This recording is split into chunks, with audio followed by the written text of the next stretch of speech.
예, 요즘 저 나이 드신 분들 앞에서 얘기하기가 뭐한데 요즘 저희가 그 시력이 예전 같지 않더라고요. 그래서 그 이렇게 보는 것도 활자를 키워야 되고 진하게 해야 되고 잘 보이지 않습니다. 그 지난번 병원에서 녹내장 검사를 한번 했는데 녹내장 검사도 별게 아니더라고요. 이렇게 주변에 나타날 때 한 번씩 누르는 거예요.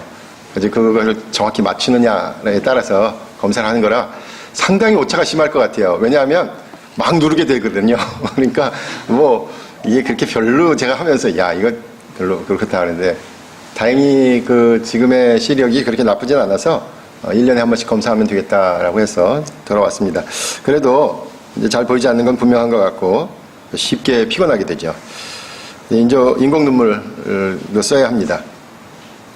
앞으로 또 시력이 점점 나빠질 일밖에 없는 것 같아요.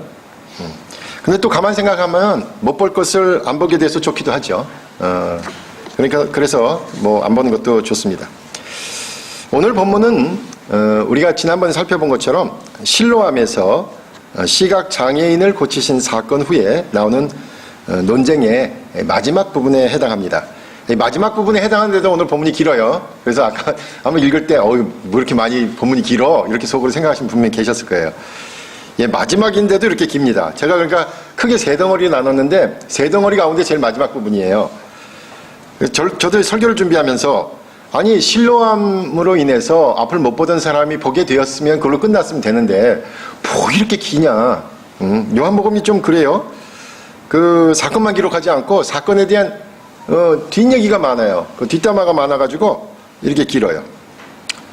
제가 요한복음 처음 시작할 때 말씀드렸습니다만은 요한복음 전체는 7개의 표적으로 이제 구성되어 있잖아요. 많은 기적을 행하셨지만 특별히 그 7개만 추려가지고 기적이 나타났는데 그 기적에 대한 설명을 길게 붙인 겁니다. 그래서 오늘 실로암에 대해서도 이렇게 길게 붙였는데 가만 생각하면 그거죠. 뭔가 간절하게 얘기하고 싶은 게 있지 않았을까? 뭔가 좀 알렸으면 좋겠다라는 게 있으니까 이렇게 길게 쓰지 않았겠어요? 그러잖아요. 뭔가 간절하면 말이 길어지잖아요. 아이들한테도 잔소리하면 길어지잖아요. 왜? 꼭 그걸 했으면 좋겠으니까 말이 길어져요. 그러니까 여기도 말이 길어지는 이유가 있을 겁니다. 그래서 실로암 사건 이후에 사실은 이 시각을 얻게 된 사람, 이 낯음을 얻은 사람을 세 차례에 걸쳐서 조사하는 내용입니다. 사실은 조서 내용이 오늘 본문의 내용이에요. 근데 그 조서 내용을 쭉 따라가다 보면 어떤 조사를 했는지, 어떤 질문을 했고 대답을 했는지를 쭉 따라가다 보면 이 사람의 변화가 눈을 보게 된 것뿐만이 아니라 예수 그리스도를 알아가고 예수 그리스도가 어떤 분이시다라는 것을 고백하고 있는 그 변화를 추적하게 된다라는 것이고 결국 그 사람의 믿음의 고백에 이르게 된다라는 것입니다. 그리고 가만 보면요.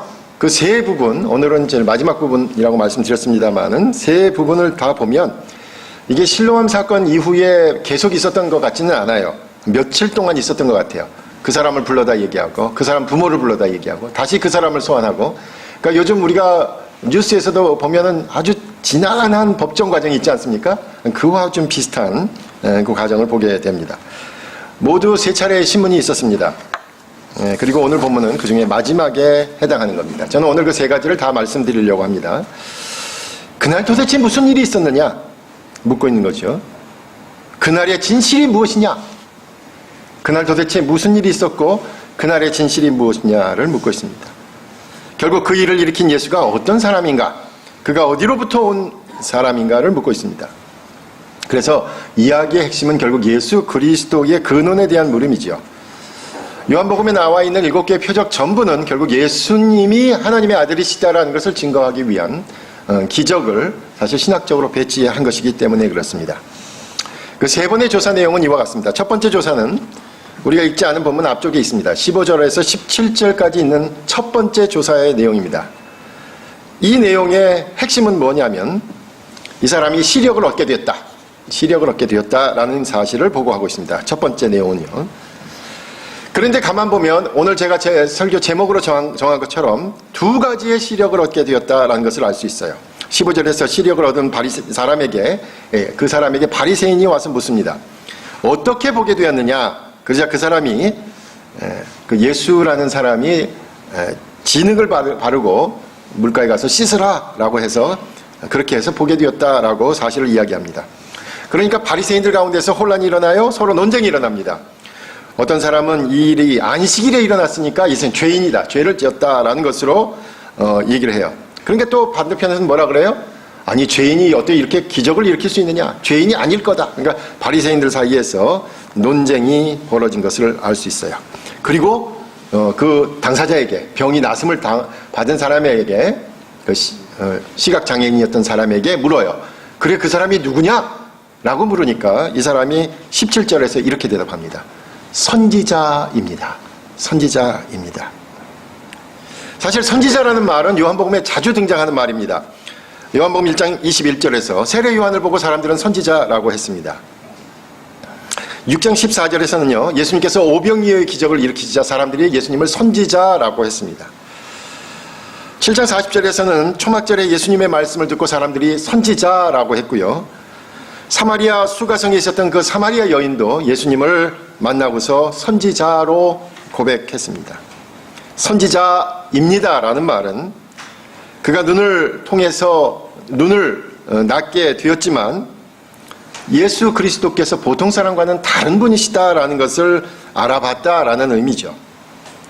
아직 구체적으로는 예수님이 어떤 분인지는 모르지만 다른 사람들하고는 다른 분, 더 나아가서 하나님으로부터 보내심을 받은 사람, 그래서 선지자라고 하는 거죠. 그래서 이 첫 번째 조사의 내용은 이 사람이 육체적으로 눈을 보게 되었다는 것, 거기에 플러스 그 너머를 보고 있다. 눈에 보이는 것이 전부가 아니라 그 눈에 보이는 것, 그 배후의 원리를 묻고 있다는 것을 알 수 있습니다. 우리가 흔히 말하던 영의 눈이 열린 것입니다. 오늘 본문 후에 나오는 38절에 가서 주님을 만난 후에 예수님을 영접하는 대목이 나와요. 그러니까 이미 17절부터 38절에 이르기까지 이 사람은 육체적인 시력을 얻은 것뿐만 아니라 영적인 시력을 얻게 되었다라고 얘기할 수 있습니다. 그래서 첫 번째 조사의 내용은 이 사람이 시력을 얻게 됐는데 두 가지 종류의 시력이 있다라는 것입니다. 주님을 통한 신앙을 갖게 된다는 것은 단순히 육체적이고 물리적인 이유 그 이상의 더 큰 감격과 깨달음 그리고 변화가 있다는 것입니다. 만약 우리가 눈에 보이는 관계에만 집착한다면 저나 여러분이나 모인 이 모임도 그저 그런 또 하나의 동호 모임이나 연합회나 또는 정당이 되고 말 겁니다. 그러나 우리의 모임은 우리 가운데 여기에 계신 세상을 초월한 분에 대한 신뢰와 또 그분에 대해 태도, 또 그분과 함께 할 것을 다짐하는 과정입니다. 오늘 저희가 찬양 예배 드리는데 많이들 준비하셨어요? 예, 마음으로 많이 준비하고 주일날 아침에 와서 이제 맞춰보는데 말씀 준비하면서 또 찬양 준비하면서 가만 생각해 보니까 정성인 것 같아요. 참, 이 마음이 참 귀하다라는 생각이 들었습니다. 그러니까 여러분 그냥 조용히 앉아서 예배 드리면 되죠, 전통적으로. 근데 구태여 막 찬양 예배를 드려가지고 여러분도 따라가느라고 불편하고 모르는 찬양 나오면 어여부여 하고 그런데 왜 그런 찬양 예배를 또 계획하고 하려고 할까요? 여러분 귀찮게 하려고요? 아니잖아요. 여러분 그 마음을 아셔야죠. 네. 이 모임이 참 귀하게 여기는 분들이구나. 이 모임을 참 아름답게 만들어가려고 애쓰는 분들이구나. 육적으로는 괴롭고 육적으로는 시간도 많이 갖고 벌써 12시인데 설교를 마무리해야 될 것 같은데 이런 생각 들 수 있잖아요. 그럼에도 불구하고 그 준비한 마음이 우리 안에 있는 모임을 보통의 모임이 아닌 모임으로 만들어가려고 하는구나 라는 그 마음을 우리가 읽을 수 있어서 찬양을 부르면서도 내내 기뻤습니다. 여러분도 같은 마음이리라 생각합니다. 두 번째 조사 내용은 18절에서 23절에 나옵니다. 이 사람이 두 번째 내용은 뭐냐면 이 사람이 육체적인 시각을 얻게 되었다라는 거죠. 시력을. 여기서는 부모를 갖다 부릅니다. 그래서 이 사람이 거짓말하는 것은 아닌지 조사합니다. 바리새인들과 유대인들은 아들의 신원을 확인할 수 있는 부모를 소환했어요. 그리고 아들이 맞는지 물었습니다. 그러자 부모들은 이 사람이 자신의 아들이라고 말하고 아들일 뿐만 아니라 나면서부터 못 봤다라는 것까지 증언합니다. 근데 이 부모들은 그러면 이렇게 물어요. 그럼 어떻게 시력을 얻게 되었느냐? 그랬더니 부모들이 뭐라 그러냐면 본인에게 물어보십시오라고 얘기를 하는 거예요. 21절에서 이렇게 얘기합니다. 그가 장성하였으니 자기 일을 말하리이라. 부모를 소환해서 물을 때 그가 장성한 사람이라고 말하는 것은 대개 유대인의 관례상 장성한 사람은 13살 이후라 그래요. 저도 이 본문을 생각하면서 나면서부터 못 봤던 이 시각장애인이 꽤 나이가 들었을 거라고 생각했습니다. 근데 부모를 불러가지고 그 사람의 신원이 맞는지를 물어보는 것은 그렇게 나이 든 사람이 아니라 오히려 13살 이후에 젊은 사람일 거라는 생각을 갖게 됐어요. 이 사람이 젊은 사람의 시각을 갖게 된 거죠. 성경은 여기서 부모들이 무언가를 의식하고 속 시원하게 대답하지 못하는 이유를 대고 있어요. 22절에서 이렇습니다. 누구든지 예수를 그리스도로 시인하는 자는 출교하기로 결의하였다. 유대인들이 이미 예수란 이름으로 모이는 자들, 또 예수에게 영광을 돌리는 자들을 출교하기로 했다라는 내용을 알고 있어요. 그래서 부모들은 자신들이 알고 있는 내용만 얘기합니다. 본인에게 물어보라는 거죠. 그가 자신의 아들이고 태어나면서 볼 수 없었다는 이야기 외에는 아무것도 말할 수 없다라는 것입니다. 그래서 우리는 분명한 것은 뭐냐면 두 번째 조사에서는 이 사람이 정말로 보게 되었구나라는 것을 알 수 있어요. 그것도 젊은이로서 세상을 보게 되었다는 것을 알 수 있습니다. 새로운 능력이 생긴 겁니다. 세상을 볼 수 있게 된 겁니다. 그런데 이 두 번째 조사에서도 만족하지 못해서 결국은 본인을 소환하는 게 세 번째 조사입니다. 첫 번째 조사 내용은 이 사람이 시력을 갖게 되었는데 두 가지 종류라고 말씀드렸어요. 두 번째 조사 내용은 그 중에 육체적인 시력에 대한 내용을 확인하는 것이고요. 세 번째 조사 내용은 사실은 영적인 시력을 갖게 되었다라는 내용을 강화하고 있습니다. 오늘 읽은 본문의 내용입니다. 24절에서 34절까지의 조사 내용입니다. 바리새인들과 유대인들은 치유를 받은 사람을 두 번째 소환해서 조사했습니다. 첫 번째 불렀죠. 아니다 싶으니까 부모를 불렀죠. 그것도 아니다 싶으니까 이제 세 번째 부른 겁니다. 그래서 이렇게 얘기합니다. 바리새인들의 결론은 예수가 죄인이다라는 것이에요. 24절에 이렇게 하죠. 너는 하나님께 영광을 돌리라. 우리는 이 사람이 죄인인 줄 아노라. 하나님께 영광을 돌리고 이 사람이 죄인이다라는 구도는요. 여호수아 7장 19절에 나오는 구도입니다. 이스라엘 백성들이 가나안 땅에 들어와서 처음으로 벌였던 전투가 여리고성 전투잖아요. 대승을 거뒀습니다. 그래서 여리고성이 무너졌죠. 그때 하나님께서 명령하셨어요. 아무것도 취하지 말라. 그렇죠? 다 진멸해버리라 라고 얘기했는데 그때 이 명령을 지키지 않은 사람이 한 사람 있었습니다. 아간이죠. 그래 아간이 어떤 일을 했습니까? 외투 한 벌을 훔치고 금 한 덩이 훔쳐가지고 이제 자기가 아무도 모르게 놔뒀죠. 근데 그걸로 인해서 어떤 일이 있었습니까? 이스라엘 백성들이 여리고보다도 더 조그만 성, 아이성을 점령하려고 싸우는데 너무나도 우습게 봤던 아이성에게 패배를 당해요. 그래서 여호수아가 이제 범인을 색출하죠. 도대체 누가 하나님의 말씀을 어겼을까? 그래서 아간이 잡혀요. 이 아간에게 뭐라고 그럽니까? 여호수아가 하나님께 영광을 돌리고 죄를 자복하라 이렇게 얘기합니다.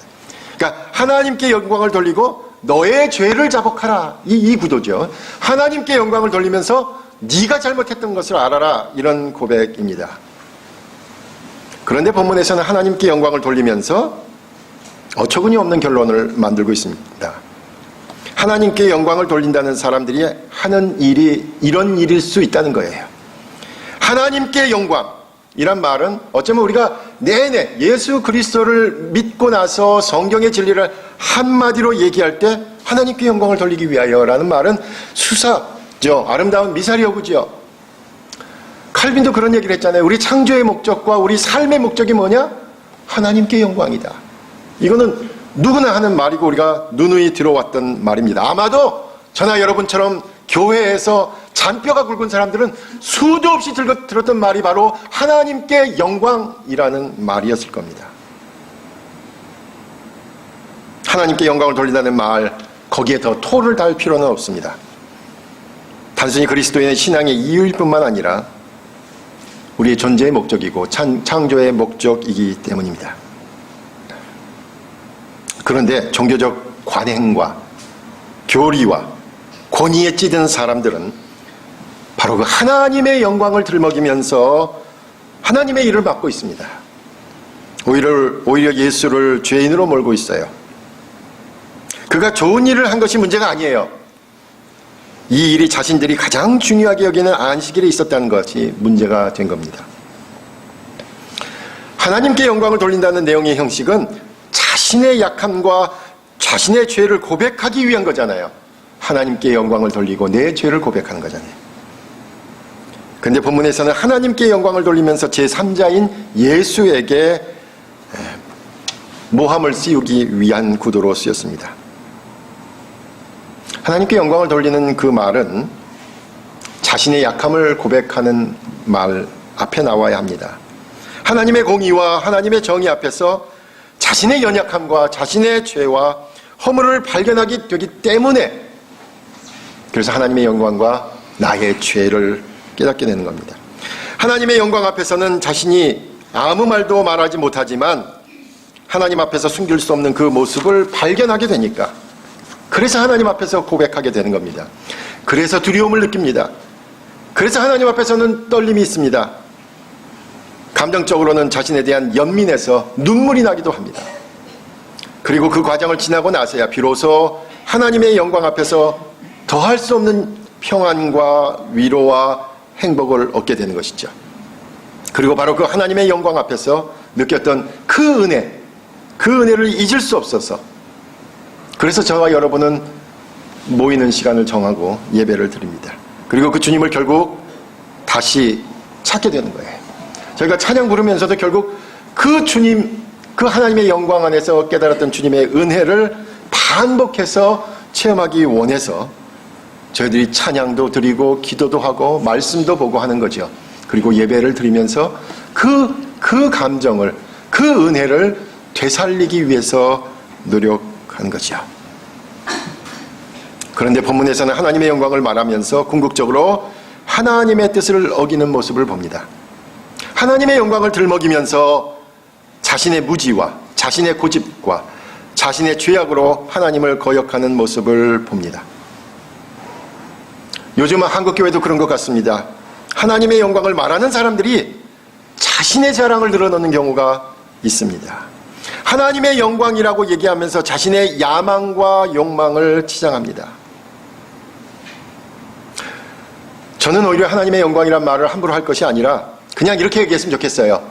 제가 그걸 하고 싶습니다 라고 솔직하게 얘기했으면 좋겠어요. 제가 그걸 하고 싶습니다. 하나님의 영광 들먹이지 말고 제가 목사로서 그 일을 하고 싶습니다 라고 얘기하든지 제가 장로로서 그 일을 하고 싶습니다 라고 얘기를 하는 게 솔직하잖아요. 왜 하나님의 영광을 들먹입니까?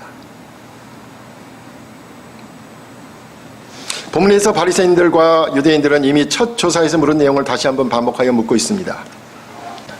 그 사람이 내게 무엇을 하였느냐? 어떻게 내 눈을 뜨게 하였느냐? 질문을 계속해서 받으니까 이 사람이 한 번 불려가고 또 두 번째 불려와가지고 얘기하니까 좀 짜증이 섞인 것 같아요. 본문을 읽어보면 그런 게 느껴져요. 그리고 대답 끝에 뭐라 그래요? 당신들도 그의 제자가 되려 하나이까? 말도 안 되는 소리잖아요, 사실. 빈정되는 말이죠. 도대체 몇 번 알아듣습니까? 이런 내용이죠. 그러자 유대인들이 좀 발끈합니다. 모세를 들먹이면서 자신들은 하나님과 모세를 알지만 이 예수라는 사람의 근원을 알지 못한다라고 정색을 하지요. 그리고 오늘 읽은 본문의 30절과 34절은요. 놀랍도록 이 치유를 받은 사람이 일장연설을 하고 있는 거예요. 완전히 변했어요, 이 사람이. 오히려 조사받으러 다니다가 이 사람의 믿음이 아주 강건해진 거예요. 그러면서 뭐라 그럽니까? 이 사람이 얻은 놀라운 지혜를 보이면서 자신은 보게 되었다는 사실, 그 너머에 새로운 능력이 생겼다라는 것을 이야기하고 있어요. 자신이 육체적으로 보게 된 그 너머에 능력이 생긴 것을 알 수 있습니다. 자신이 보게 되었다는 사실로 걸림이 되어서 그것 갖고 조사를 하니 많이 하는 사람들보다도 그 이상의 의미를 파악하지 못하는 사람들에게 그 뜻을 조근조근 얘기하고 있습니다. 결론은 그거죠. 자신의 눈을 뜨게 한 사람은 하나님으로부터 온 사람이다 라는 내용입니다. 그래서 결국 세 번의 조사에서 핵심은 그거죠. 이 사람이 육체적으로 눈을 뜨고 보게 된 것이 문제가 아니라 오히려 이 사람의 영적인 시력이 문제가 된 겁니다. 처음부터 선지자다, 하나님으로부터 온 사람이다 라고 얘기하는 것이 문제가 된 거예요. 유대인들은 지금 이 사람이 눈을 뜨게 됐냐 말게 됐냐 뭐 이것 가지고 논쟁을 하고 있지만, 사실 문제 삼고 있는 것은 뭐냐면 그 너머로 얘기하고 있는, 암시하고 있는 것에 대한 우려를 표하고 있는 거예요. 그렇다면 오늘 결론적으로 이른바 영적인 눈을 뜬 이 사람이 우리에게 전해주는 것은 무엇이냐면, 시력을 얻게 됐는데 육체적인 시력과 영적인 시력이잖아요. 근데 그 중에서도 영적인 시력이 문제가 된 것 아니겠어요?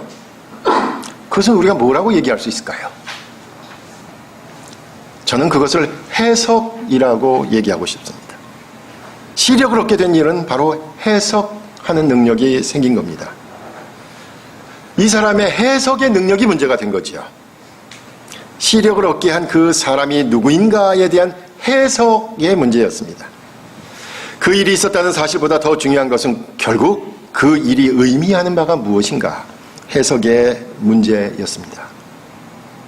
그렇다면 오늘 본문 전체는, 아니 세 번의 조사 전체는 육적인 시력과 영적인 시력을 얘기하고 있지만 결국 해석에 대한 문제인 것을 볼 수 있습니다.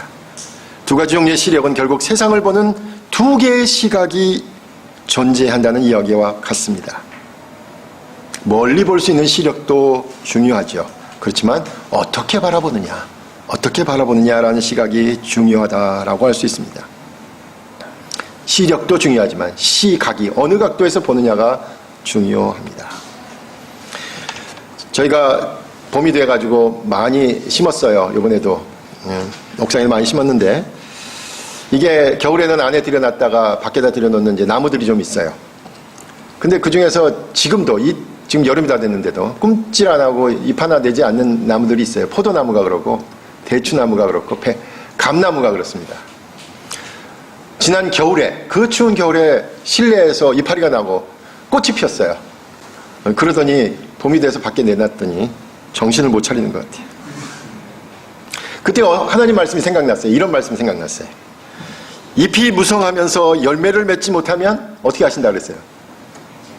찍어서 버리신다. 이 말씀이 생각나요. 그래서 언제 뽑아버릴까 지금. 그런데 또 다른 것을 깨달았습니다. 잎이 무성하지도 않잖아요. 잎도 나지 않는 나무예요. 죽은 나무죠. 잎도 나지 않는 나무, 죽은 나무입니다. 죽어 있는 거죠. 우리는 잎만 무성한 나무는 나쁜 나무고, 열매를 맺지 못하는 나무이기 때문에 나쁜 나무다라고 얘기합니다. 근데 저나 여러분이 혹시 잎사귀는 있습니까? 잎사귀가 무성하긴 합니까, 우리가? 우리에게 열매가 없다라고 얘기하지만 혹시 우리가 잎사귀도 내지 못하는, 혹시 죽은 존재들은 아닐까요? 잎사귀도 내지 못하는데 무슨 열매예요? 우리는 본문을 보면서 잎이 무성하면서 열매를 맺지 못하면 찍어버린다라고 얘기를 하면서 마치 우리는 잎사귀라도 무성한 사람인 것처럼 얘기를 해요. 근데 그럴까요? 다르게 쳐다보니까 그런 생각이 들더라고요. 오늘 본문은 두 가지의 시력에 대해서 이야기하지만 결국 새로운 시각의 필요성을 제기하고 있습니다. 신앙이라고 하는 것은 모름지기, 남다른 시력과 시각을 갖는 것입니다. 세속적인 마음으로는 그렇게 볼 수 없지만 그 너머를 보는 겁니다. 하나님 나라가 그와 같지 않습니까? 세상에서는 수단과 방법을 가리지 않고 자신의 이름을 내고 명예를 위해 높이 오르고 많은 것을 움켜쥐고 누려야 한다고 하지만 하나님 나라에서는 전혀 그것이 중요하지 않다는 것을 아는 겁니다. 마태복음 6장 22절에서는 영적인 시각을 눈이 좋다라는 표현으로 썼습니다. 저 하늘나라의 그 보물을 볼 수 있으니까 눈이 얼마나 좋겠어요. 여기 눈에 보이는 시력이 좋은 것이 아니라 그 나라를 볼 수 있으니까 눈이 좋다는 거죠. 그런데 세상의 눈은 어떻습니까? 지금 당장 세상에서 최고의 자리에 있는 사람들의 관심을 갖는 것 같잖아요. 그죠? 제가 역사를 하면서 눈이 발견하는 게 그거예요. 세상에서는 그 때의 최고자가 누구냐에 관심을 가져요. 그런데 우리가 지난해에도 종교개혁 500주년을 지냈지만 저나 여러분이나 500년 전에 유럽의 황제의 이름을 아세요? 500년 전에 교황의 이름을 아십니까? 그 당시는 그 사람들이 최고 통치자들이고 최고 권세자들이었을 거예요. 근데 우리는 500년 전에 유럽을 통치하던 황제 교황 이름 아무도 몰라요. 단지 하나 아는 사람 있죠. 그들에게 핍박을 받고 이단으로 몰리면서 파면당한 사람, 루터라는 인물만 알잖아요. 그리고 그가 오직 은혜로 믿음만을 이야기했을 때 그것이 성경적이었다라고 그것을 우리가 믿고 그가 바로 하나님의 사람이었다라는 시각을 갖고 있잖아요. 영적인 안목, 궁극적으로는 예수 그리스도를 바라보는 새로운 시각을 얻게 되는 것은 오늘 본문에 보면 단순히 태도만의 변화는 아닌 것 같습니다. 오늘 본문 마지막에 뭐라 그래요? 34절에서 내가 온전히 죄 가운데서 나서 우리를 가르치느냐 하고 이에 쫓아내어 보내니라. 새로운 시각은 시련을 의미할 수도 있습니다. 여러분, 유대교로부터 추방당하면 이게 재정일치 사회 아닙니까? 유대인 공동체로부터 추방당하는 겁니다. 단순히 종교적으로 끝나는 게 아니에요. 여러분, 여기서 저희가 언덕교회에서 뭐 7일을 해가지고 누구를 다음 주부터 교회 나오지 마세요. 그러면 그분이 어떤 마음을 가질 것 같아요? 에이, 교회가 여기밖에 없어. 그리고 옆교회로 가죠, 다음 주에. 그게 우리의 시대잖아요. 근데 그 당시는 그러지 않았단 말이에요. 예, 나오지 마라. 그러면은 사실은 그 사람은 사회적으로 생존 자체가 불가능하게 된 거지요. 그러므로 주님을 통해 새롭게 얻은 시각은 바로 자신의 삶에 위협을 무릅쓰는 결단이 요구됩니다. 기존의 시각을 가지고 그것을 유지하고 강요하는 사람들로부터 핍박과 압력과 위협이 있기 때문입니다. 요즘 수단과 방법을 가리지 않고 정권을 잡은 사람들은 이 새로운 시각을 가진 사람들에 의해서 역사의 심판대에서 끝없는 수모를 당하고 있습니다. 다 죽인다고 협박하고 총칼로 헬기와 탱크와 장갑차로 겁을 주면 된다고 생각했겠지만 그때 그 폭력에 희생된 일이 그분들이 더 옳았다라는 것을 이제는 알게 됐습니다. 한국 현대사에서 참으로 많은 일이 있었죠. 5월 되면 5.16, 5.17, 5.18, 5.24 거의 기억하는 이 숫자들은 무엇을 의미합니까? 세상을 다르게 보는 눈이 얼마나 중요한가라는 것을 우리에게 가르쳐주고 있습니다. 예수 그리스도를 통해 새롭게 본다는 말은 새로운 삶의 자리로 나아가게 되었다는 말입니다. 기존의 잘못이나 형식이나 잘못된 관행이나 이런 것들을 깨뜨리고 이제 새로운 영적인 삶을 살게 되었다는 것을 의미합니다.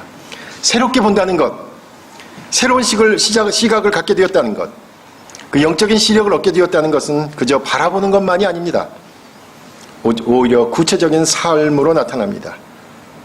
과거의 그런 아픔과 상처와 기억으로 인해서 시도조차 안 하고 주저앉는 것이 아니라 새롭게 시작하는 용기입니다. 마지막으로 주의할 것이 있습니다. 여러분, 시력을 얻게 돼도 새로운 시각을 갖게 돼도 눈 감아 버릴 수 있어요. 모른 척 할 수 있습니다. 고개를 돌릴 수 있습니다. 그런데 주님을 통한 시력과 시각은 적극적인 삶의 방식을 요구합니다. 세속적인 만몬, 과도한 명예, 부당하고 과도한 소유에 대한 유혹, 우리의 손길과 관심을 기다리는 사람들에 대한 외면, 그리고 함께 이 길을 가고자 하는 공동체에 대한 무관심, 우리가 과감히 대처하고 용기 있게 헤쳐나가야 될 대상들입니다. 우리 주님께서 주시는 은혜를 통해 새로운 시력을 회복하시고 새로운 시각을 통해서 세상을 다르게 보려는 저와 여러분이 되시기를 간절히 부탁드립니다.